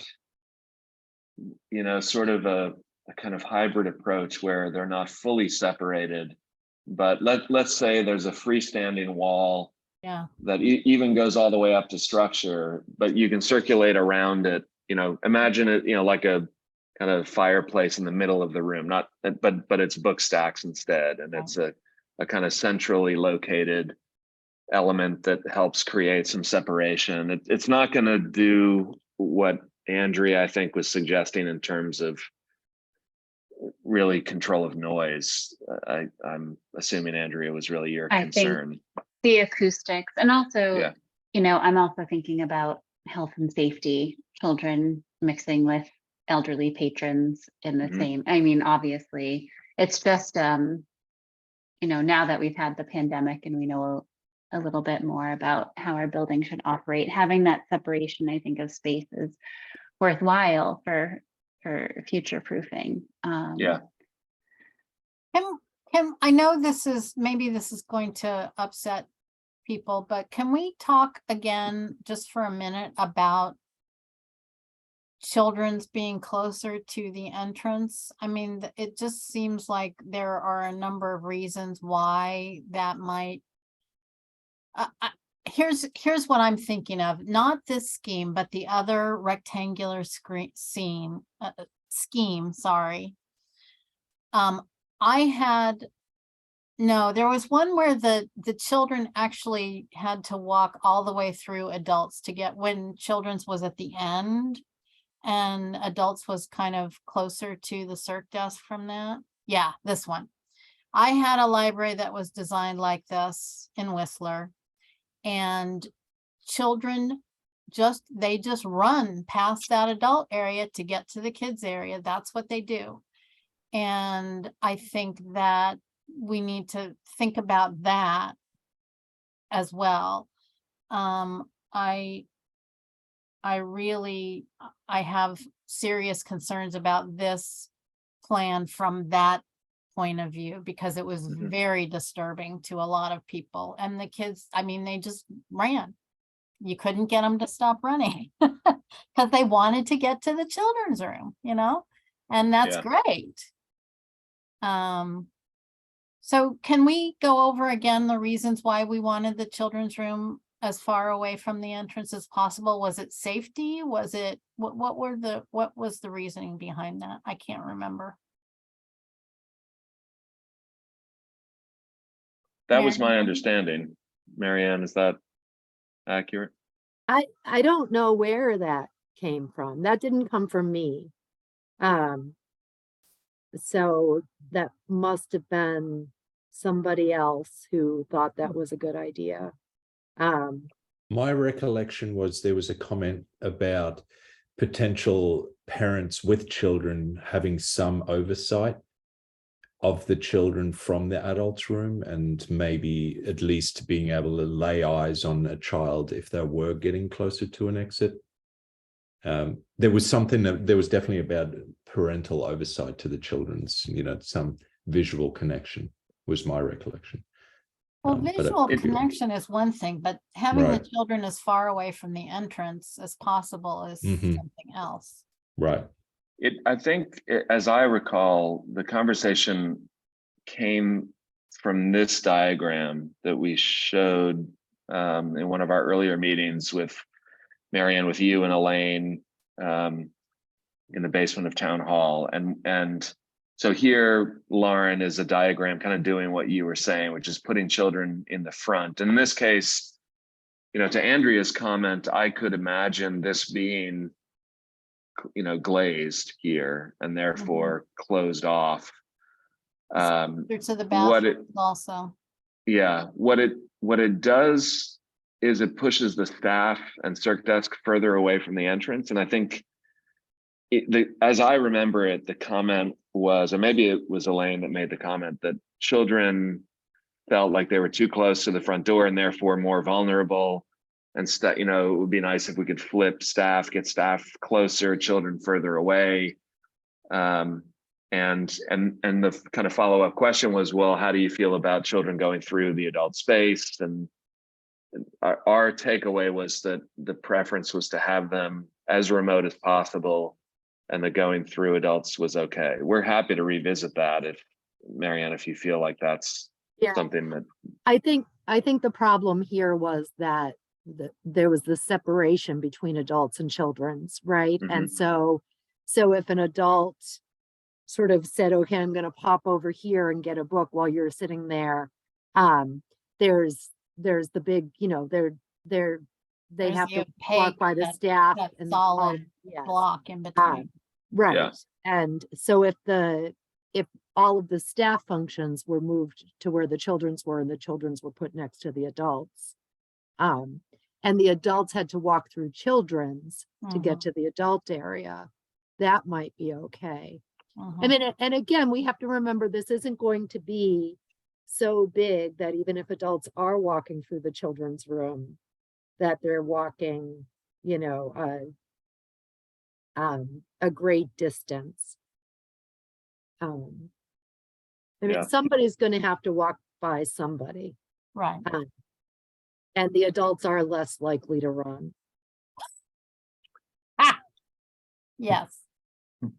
Yeah, and I think we also, at the time we were looking at this precedent, which does what we are kind of talking about in our current schemes, which is putting everybody under one roof, with the only things separating or distinguishing children's space from adult space is shelving. And in this kind of freestanding, I think this is a bathroom actually, this block here. And I remember talking about the Roxbury BPL branch. Yeah, that right. does seem to work pretty well. Yeah. I'm not exactly sure how they made that work. They have kind of partitions that don't go all the way up. I mean, there is Right. a sense of enclosure to the children's area.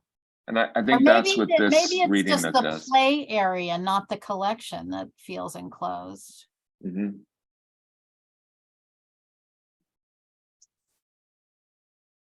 Let me go back to our current plan.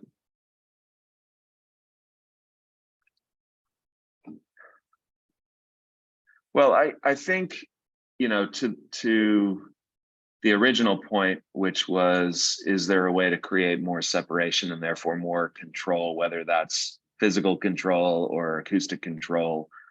That we'll have to spend some time thinking about that, and maybe maybe in conjunction with that, we rethink some of these organizations. Maybe I don't like, if I look at this diagram and I imagine adults at the far end and children in the middle, that doesn't feel right. Walking through the children's area feels more public, and that somehow that seems wrong to me, that adults would be further away and you're walking through the children's room. At the same time, kids racing through the adult area is not ideal either. So in a way, a scheme like this, where this is kind of a common threshold, right, from general public here at circulation into a main reading room. And if there was, let's say there was some separation here, separation down the middle somehow, in part or in whole, there you kind of have a decision to make at this point, and you go left or you go right, and there's some separation. And again, maybe not full separation, but maybe there's a way in this scheme at least to do that. And it'll be different in each one, I guess, but I think we can look at how we might start to approach that. Marianne. Just want to keep sight lines. Remember the one lonely staff person has to be able to see all places at all times. So Yeah, I mean, I think even with something in the middle here, I think the sight lines from this circ desk are actually not bad. right. On either side of that kind of divider. Well, and again, as we get into these and develop models for each of them, we'll be able to go inside and actually see what that looks like. Can you really see from that central point? Is that adequate or not? The more challenging areas, frankly, are here and here. Right.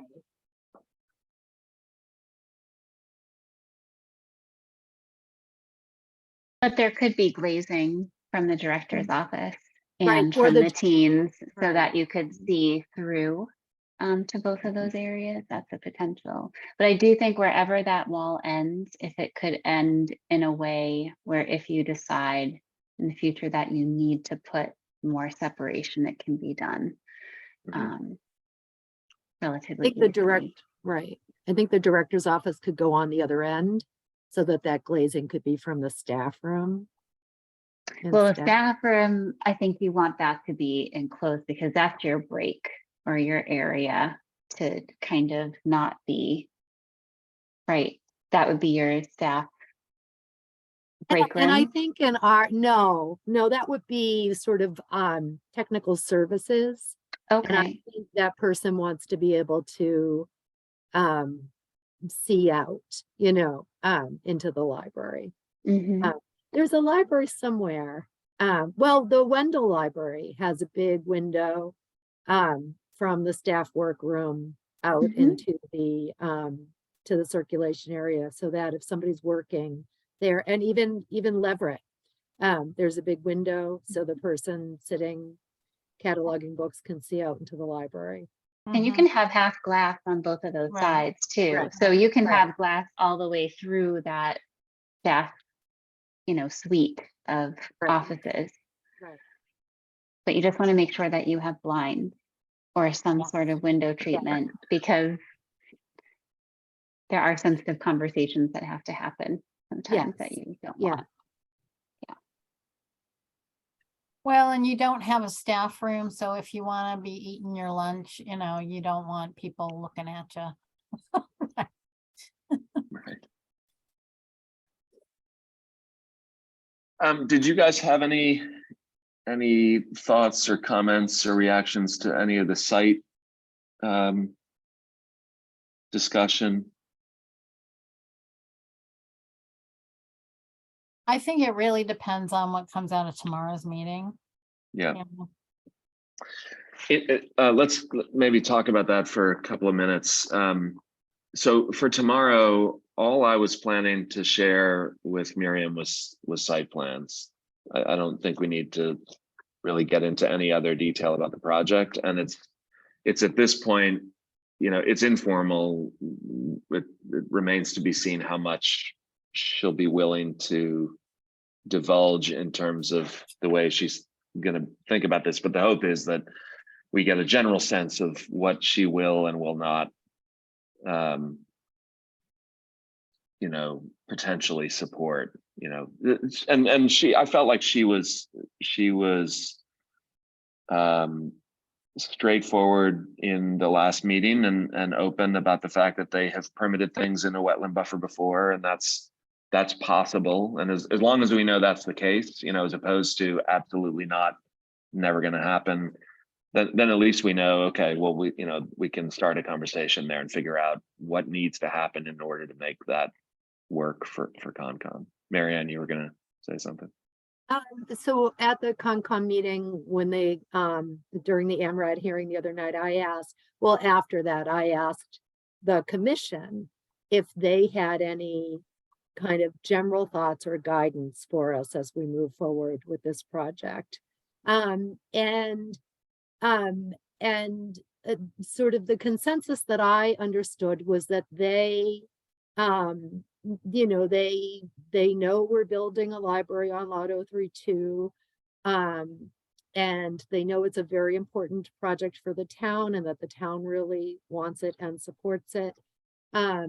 And that they know that work will have to occur in the buffer zone, and that their guidance is, avoid wetlands and avoid resource areas and do the best we can and propose some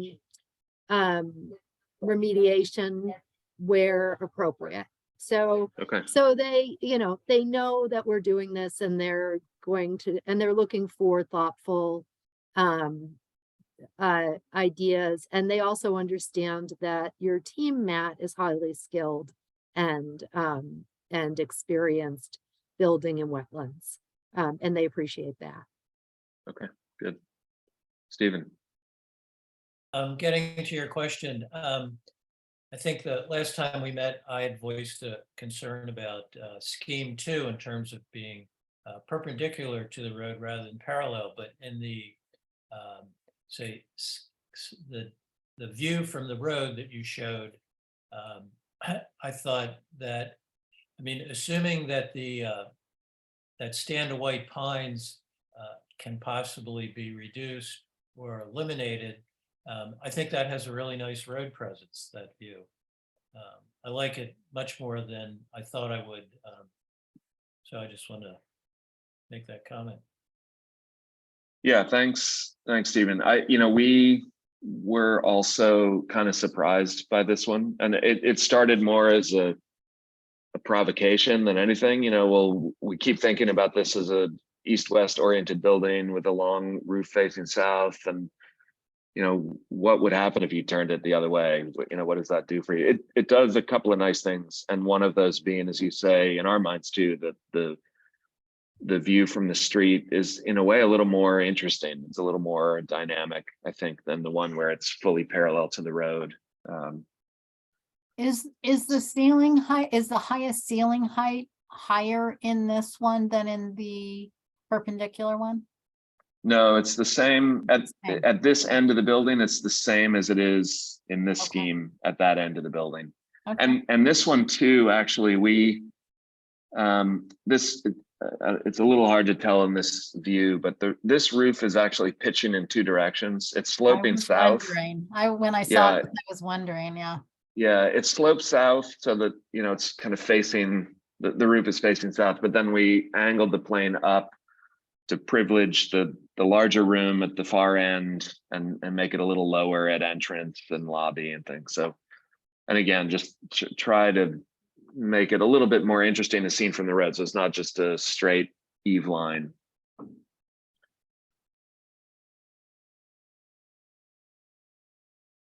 Any other thoughts about exterior massing?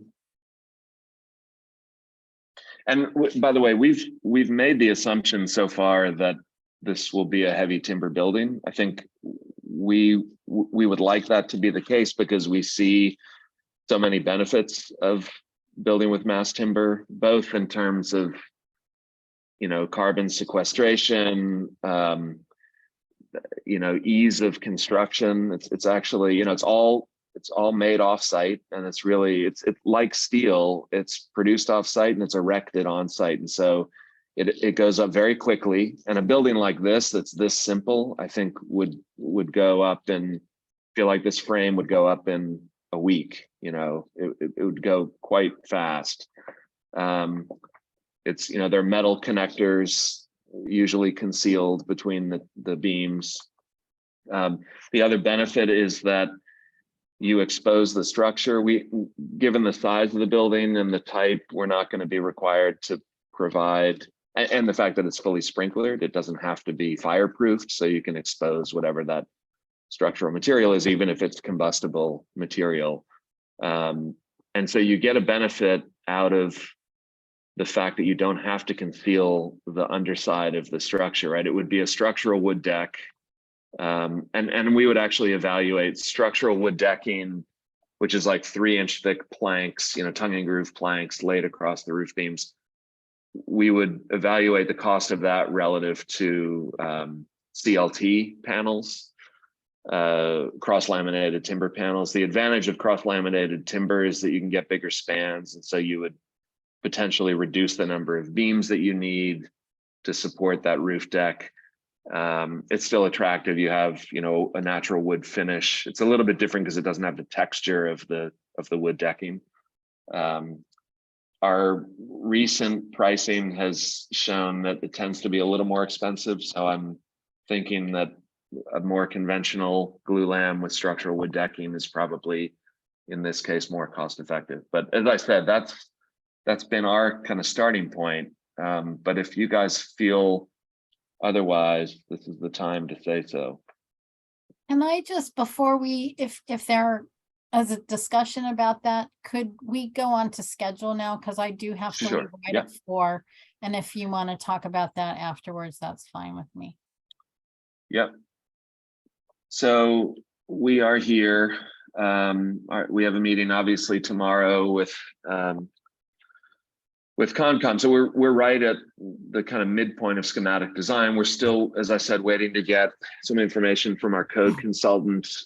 We've started to get some preliminary information from our structural and MEP engineers that have been kind of guiding some of the thinking that we've been doing so far. As you saw, we've gotten sizes of some of the rooms that we know we're going to need for electrical and fire pump and all of that. So we're kind of where we think we need to be in terms of schematic design, with the expectation that by the end of March, we want to be at a point where we think we're comfortable starting to have a preference of scheme. And there's obviously some work to do over the next couple of weeks to make some of the plan changes that we've talked about, to make sure that you know, each scheme is incorporating every room, and that it's they're equal across the board, so that it's a better comparison of square footage. Oh, sorry. Yeah. Yeah. Okay. Oh. Is that better? Mhm. So we want to be, you know, around the end of March, beginning of April, settling on a preferred approach, preferred site plan, preferred building plan, and orientation, so that during the month of April, we're working with our consultant team, putting together documents that are getting us set up for a pricing package at the end of April. And then we'll take the first 2 weeks of May to estimate it. So we'll have an cost estimate by mid-May. And that's, you know, as everybody knows, for this project, that's going to be critically important to help us understand finally what the right budget is. We'll be able to have an estimate that was based on quantities of things and actual narratives rather than a building program. So it'll be a more realistic picture of what we think it's going to cost to do this. And at that point, we can see if that number makes sense to you and you feel that it's achievable, or if at that point we feel like we need to make any kind of adjustments. get it in line with the desired budget. So that's how we see the next month and a half shaping up. I believe we have a building committee meeting scheduled for next week, right? Next Tuesday.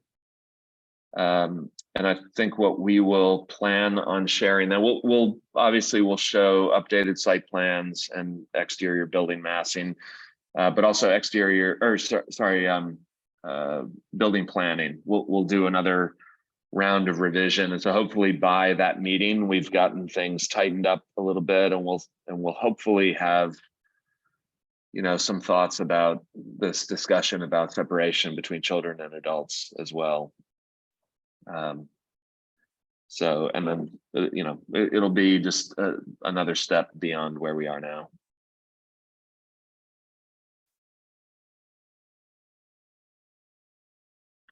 Any questions about schedule? And then, so you wanted to have meetings with this smaller group. When do you want to have another meeting with this smaller design team? Let me just look at my calendar. So we have, as I said, we've got a standing Wednesday meeting, which has now been kind of disrupted, as always happens. So now we're off cadence. Our next meeting is on the 5th. So we're meeting on the 21st with the building committee. If we do alternating Wednesdays starting today, that should work with our other Wednesday meeting. So that would put us meeting on the 29th. Can you do 10 a.m.? Sorry, I couldn't hear you, Marianne. Can you do 10 a.m.? Because Neil can do 10 a.m. or 9 a.m. I think Neil could do 9 a.m. I would rather do it later in the have the day than in the same- morning. Matt, I have the same commitment that you have, alternating weeks, only this is my on week, Oh, Okay. And it's an afternoon meeting? 2:00. That's why I was late today. what about noon? Noon would be better for me personally. If that works for everybody else. I know it's I have a, putting it right at Andrew and I lunch. have a site visit in Greenfield at 10 on the 29th. I can change that if this meeting needs to happen then, but we could come to Shutesbury afterwards if that works. And be there in person. I mean, alternatively, would Thursday work? Thursday morning? Thursday doesn't work for No, a couple okay. of people. Yeah. Okay. So I can make any time work on so noon works for you. Does noon work for you, Neil? Yeah, I can make that work. Just understanding I'll have to drop off at 2, that's all. Yeah, that works for me. That works for me. Lauren and Andrea, would you Okay. guys be finished at that point with your site visit? Oh, yeah. Okay. And we'll either do it in the Greenfield Library virtually, or we'll come to Shutesbury, either one. All right, so the Okay, next meeting is, oh, go ahead, sorry. I was just gonna say, I'll have to do that one remotely. I won't be able to get there that day. And that's 2 p.m. Noon. Same, noon, sorry. Oh,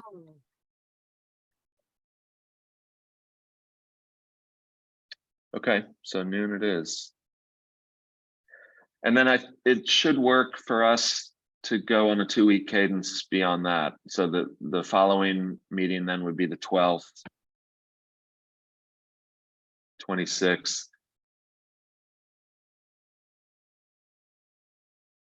What time is our regular, is it gonna be noon, our regular time? or?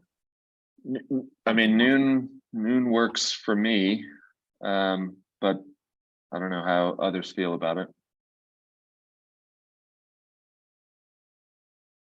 If it's at noon, it means it could either be in person or remote. You know, it gives us enough time to get out there. But on the 29th, you want to do it. This next one on the 29th, I would need to be virtual. But a noon meeting would allow us to do in person in the future. I also have a Shutesbury community meeting on Tuesday, April 11th in the evening. Is that? I think we'll have to reschedule that. That was an early conversation we had, and I think that falls during Passover, for one thing. Yeah. It does, but it's not at the front end of Passover, so it's a little easier to work around. But is it easier to work around for everybody? You know, so yeah, so I think we'll probably want to reschedule that. Okay. And maybe we can do that Tuesday evening. We can during the building committee meeting, we can come up with a date for that. Okay. So I just want to make sure, are we saying every other week on Wednesday at noon? Is that what we're saying? Or are we still talking about the time? I think we're saying every other week on Wednesday at noon. Okay. I'm good with that. You're good with that, Jeff? Okay, Yeah. Stephen? I just Neil, want is to that bring up, gonna, I'm sorry. sorry, Neil, is that gonna be a problem for you if it's on the same day as your standing Wednesday meeting, a noon meeting? It would probably mean I would have to participate virtually because of my 2 o'clock, but I could do, if we did 11 o'clock, I could probably get back and forth. But if 12 o'clock works and I don't need to be in the room, then I'm fine with that. 11 o'clock is fine. We can switch our site visit in Greenfield to earlier if that's better, if 11 is better. But Matt, didn't you want it to be later? Yeah, noon is better for me, this next meeting that we're talking about on But in the future, 29th. In the future, I could do 11. But you know, we may find that once we get through the pricing exercise and we're starting up DD, we may find that we're all of a sudden on the alternating week, with these meetings too. So I think we're just going to have to plan them as we go, sticking to kind of every other Wednesday. But I think between schematic design and DD, there's going to be a little bit of time with estimating and reconciliation that will affect that schedule.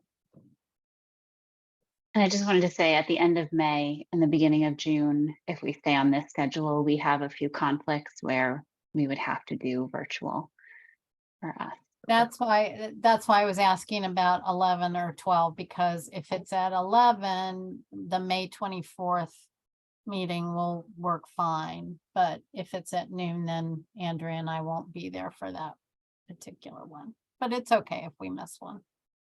Yeah, and that's what I'm saying. By the time we get into May, we may find that everything has gotten off sync by a week, depending on how the estimating and budget conversation goes and how long that takes. So I think we should maybe assume that the next, say, 3 meetings are, starting today. We've got a meeting on the 29th, potentially the 12th. Wednesday the 12th, and then the 26th of April. And that gets us kind of to the end of our schematic design phase before we get into the estimating period. And then we can, once we're beyond that date, I think we'll just have to plan it as we go. And we're going to do all 3 of those at noon. That works for me. Yeah, let's just keep it simple. And Neil, it's okay if you participate remotely. Okay. Thank you. Thank you. I feel clear now. So I'm gonna And the do- building committee meetings, we decided we were going to give an update once a month to the full committee, correct? So we have a meeting on the 20th. Sorry, not the 20th, what is next Tuesday? One. The 21st. So what would the next meeting be? Would it be a month after that? Is there a kind of a standing day that has So been it's every designated for other that meeting? week. So let's see. The 21st, and then it would be So it'd April be the 4th, 18th. so the 18th. Yep. Okay. Yep. And maybe that, although that's during school vacation week, we want to have a public presentation before the schematic design is finalized. Mhm. But we don't want to do it during school vacation week. Does Passover end on the 12th? Passover ends on the 13th. Okay, Generally speaking, and I don't want to speak for everybody, but right. the first 2 nights of Passover are generally the most important. That's when the Seders take place. And so that those 2 days for sure you want to avoid.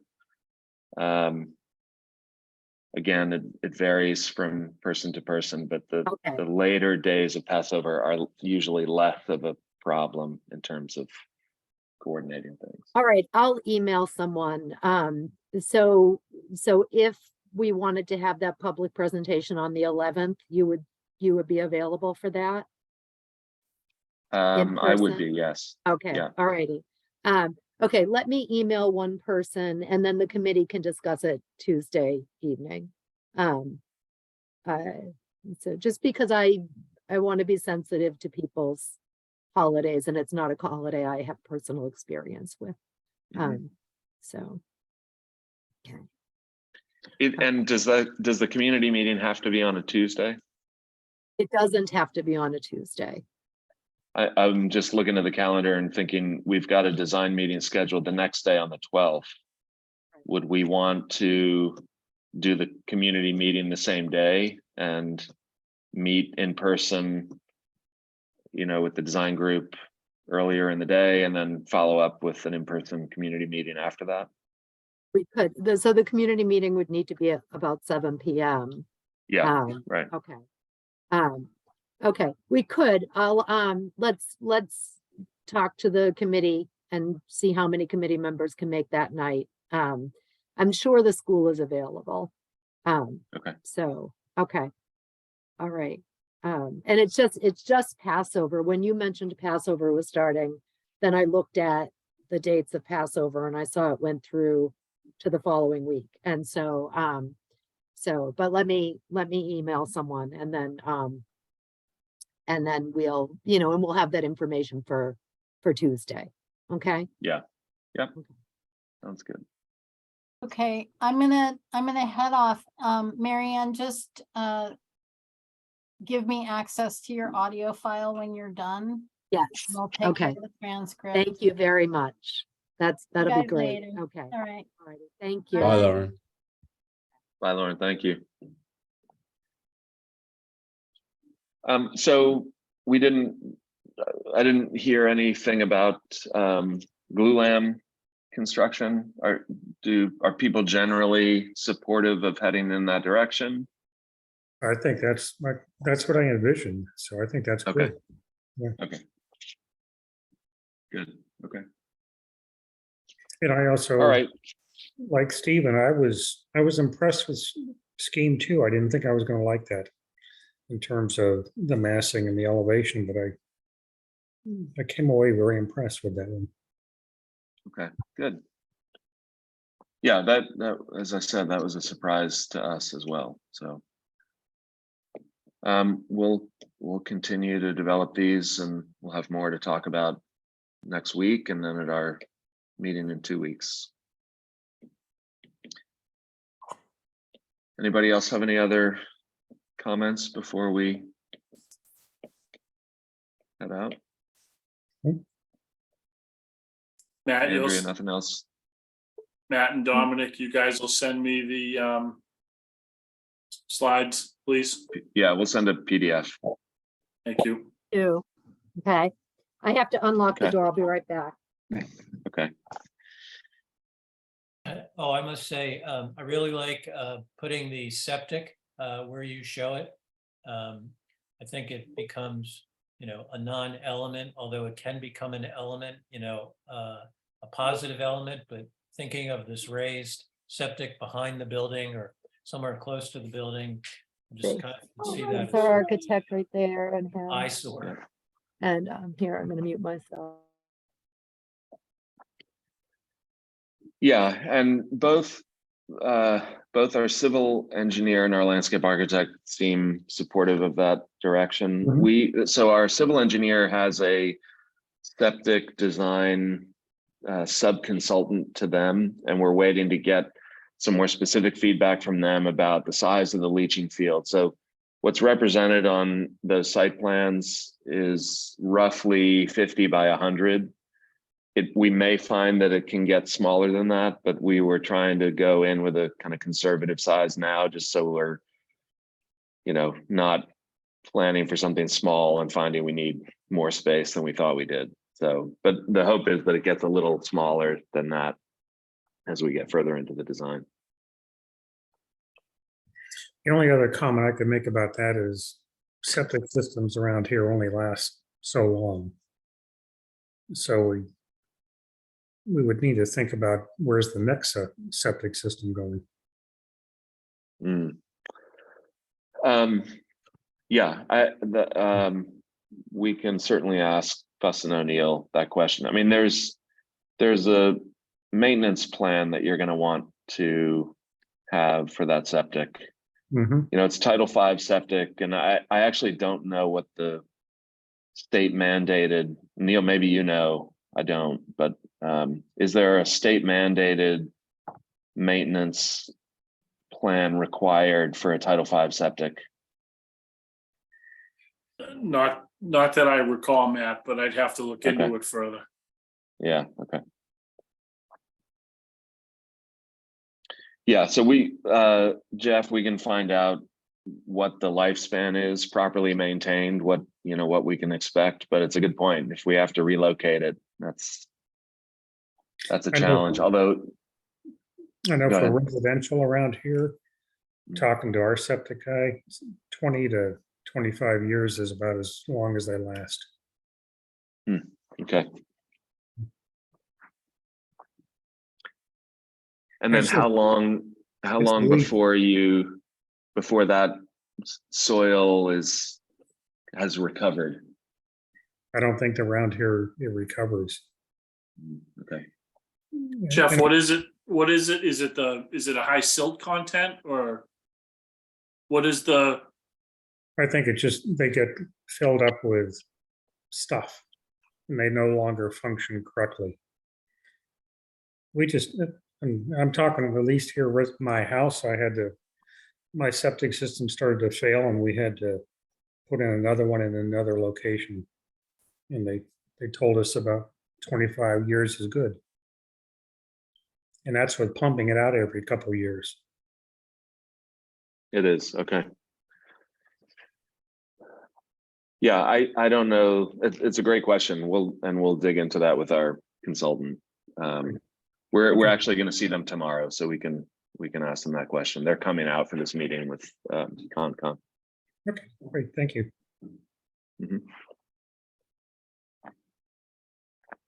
All right, well, if there aren't any other questions, we appreciate everybody's feedback. And we'll look forward to seeing some of you tomorrow, I guess, at the Concom meeting. I assume this is in Town Hall in the basement? Yeah. The usual meeting place? Yeah. Okay. Yeah. Okay. And Board of Health is going to be there too. So all of these questions should be directed, have all your questions ready for them. Okay. Okay. Sounds good. Mary Ann, do you have a Zoom invite for that? For Stimson would like to attend remotely. So it's on the town website. Got it. But, Okay. okay. I'll refer them to that. Thank you. Okay. All right. Okay. All right. Thanks, everybody. Thank you. Thank you. Thank you. Have a good weekend. Yeah. Bye. Thanks, You everyone. too. Bye-bye. Bye.